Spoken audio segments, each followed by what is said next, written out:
So I'll probably have my hair a mess. My hair is a total mess. I just took a shower. I don't know if you know that. We'll start the tour with the outside. We've got a teardrop style door on the side. Front we have a toolbox that has the diesel in it. That's for the diesel heater.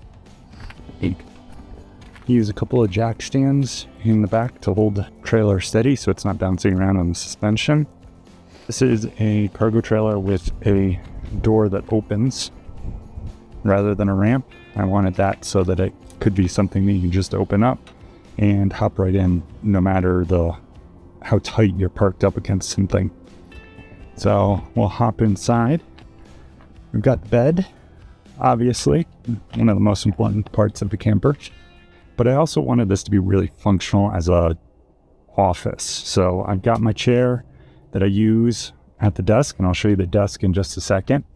But in the meantime, I'll close the back door. So you just pull it closed, and then we've got this little latch. Really helps to have two hands.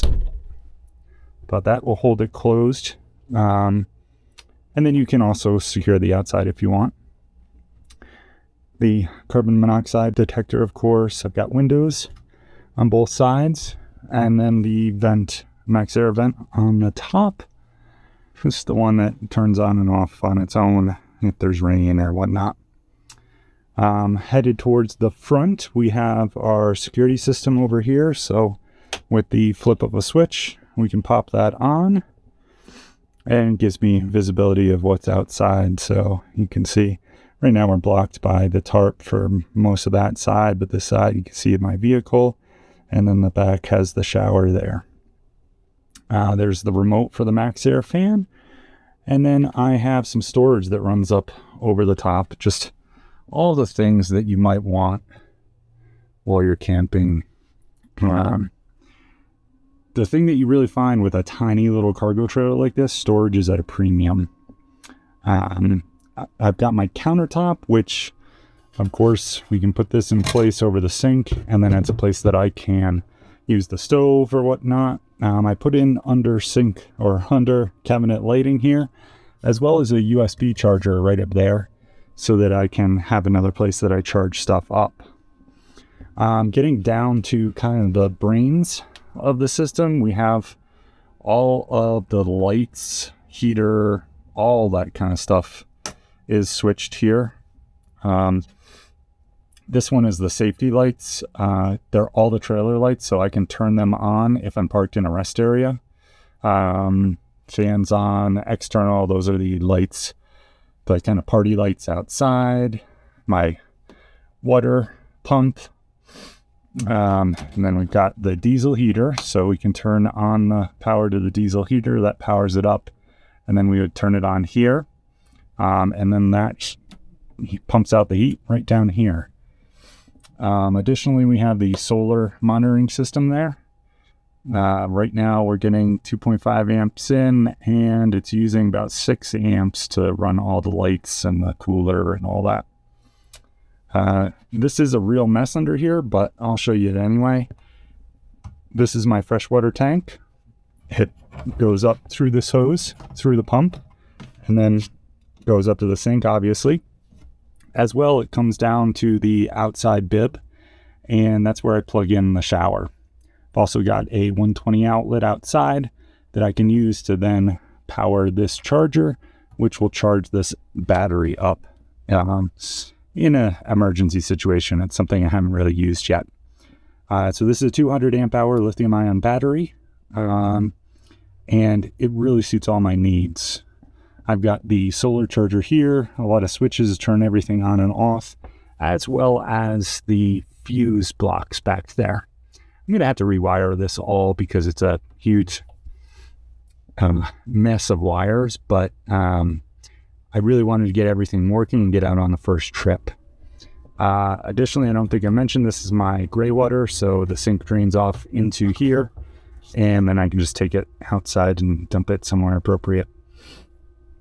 Okay, so let's get into the other storage. So I have my trash bag, a bin for my clothes, because I don't have really enough clothes storage. But the nice thing is this is movable, so I can put it inside the truck if I want, whatever. That little nook, when you fold up the part of the bed, serves not only so that I can access and do work under there, but you could, if you had a portable toilet, probably stick it in there and use it pretty privately in there. It's not something that I've done though. Okay, so everybody's got a junk drawer, and that's mine. It's got all miscellaneous stuff, even the projector.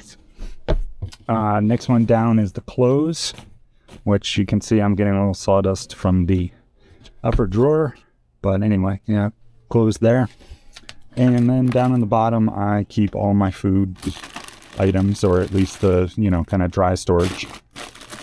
So got that in there. All of these are set up so that they lock. There's a little pin lock here that you just push in, and now that's locked.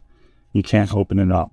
It's not really a security item. I don't need to lock up my clothes, but that does prevent this from flying open as I'm driving down the road. So I just always remember to pop all those clues before I get going. The next area is my kind of leg area for when this is an office, but it does still have a couple bins in there for storage. I keep like extra paper towels and stuff like that. A few more clothes, some bread. Then all the way back there, you can probably see I've got some more outlets. That's some USB and then a 12 volt. That allows me to power up my laptop, which you'll see in a little bit, as well as the charge wire that comes up here by the window. I keep my phone on this little shelf because it gets the best service when it's connected up there. As we come further over, got another drawer here that's got my stove in it. I do have to take it out of here to use it, otherwise I don't have access to the controls. And then just some of my cooking stuff back there. And then additionally we have the bougie cooler. You can set the temperature that you want and then keep all your stuff inside there. It does a really good job. I'm quite happy with it over a number of trips. I just put it on drawer slides so that I can get easy access to it, and then it's out of the way. One of the nice things is when I am set up as a desk, this does provide another surface. I can put a bottle on, coffee, something like that. Rounding it out, I have my fire extinguisher and then my big white wall for the projector. And I'll show you that in a little bit. But first, let's get converted over.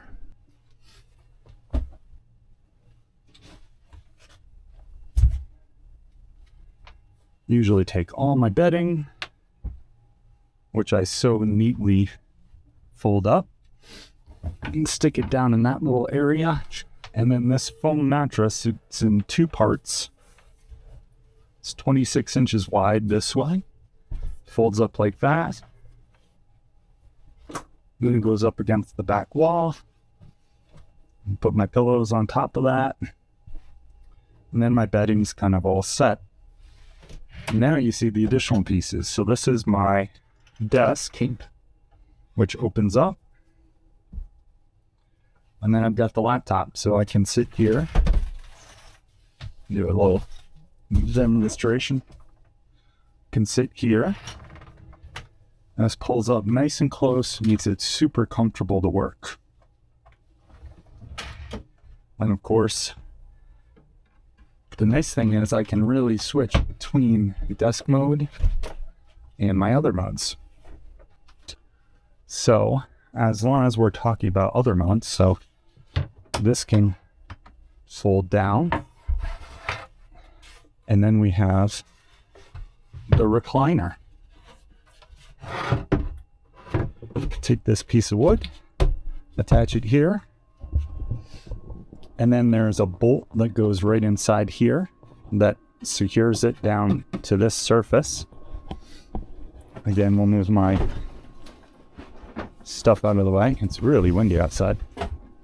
The shower just blew away. I'll have to go get that in a minute. But all we do is we flip the bedding back down, slide it over,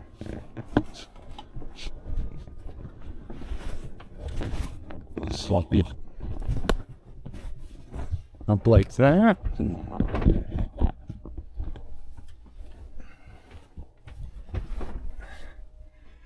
And then I've got a recliner.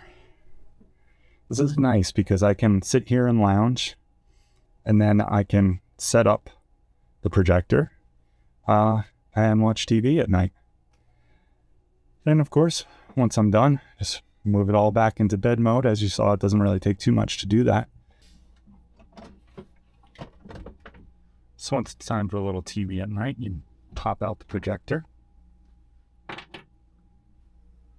And I'm using some camera mounts to make this look so easy, don't I? So I'm using some camera mounts where it just slides in, tightens up,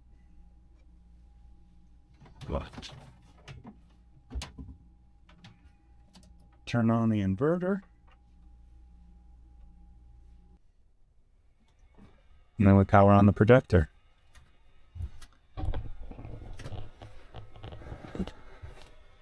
So that comes on, and you can probably see better here. It's just attached by that camera mount right up to the ceiling. On the junk drawer, get out my projector.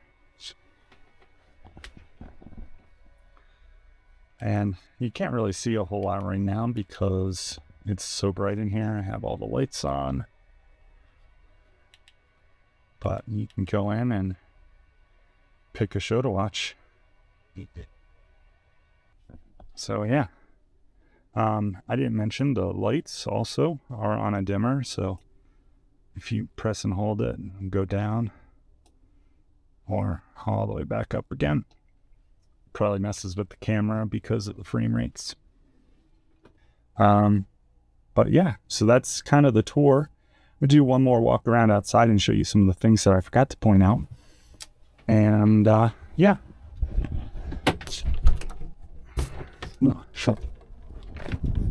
Another item that I didn't mention is this. On a day that it's not super windy, this will do a nice job of holding the door in place. All it is just a piece of aluminum that hangs down. We also have this here, which is a thermometer. So anytime it gets hot inside the fridge compartment, this blows the hot air out. It's set to come on and off at different temperatures. So we're looking up here. I have up on the roof 3 solar panels. And I've got the antenna for the cellular. And then up front here are those connections. So my 120. And then the water. It's just a quick connect.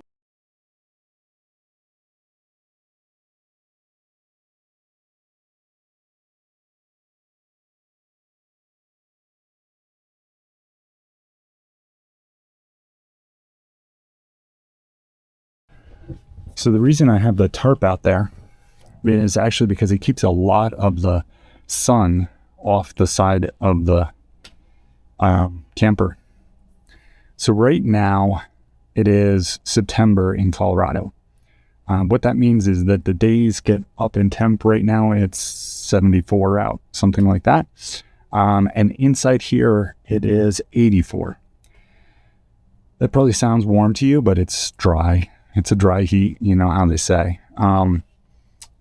But it's definitely a doable temperature. And the reason that it stays so comfortable is because I have the 2 windows and then the vent fan that just runs at like 20%. And the more sun that you can keep off the outside skin of the trailer, the cooler it stays. So I think that tarp buys me about 5 degrees of coolness in here, which is pretty impressive. All the walls are insulated.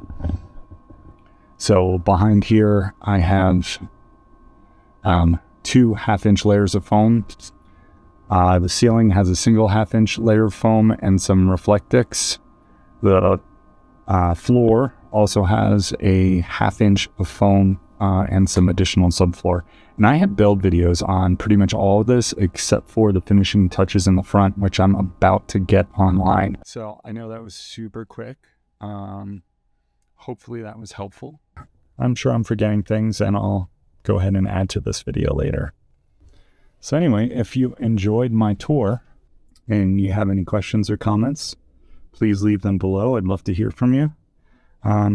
If you have any ideas on what I can do to dress up that lower area, kind of hide the mess, let me know. Always looking for good ideas.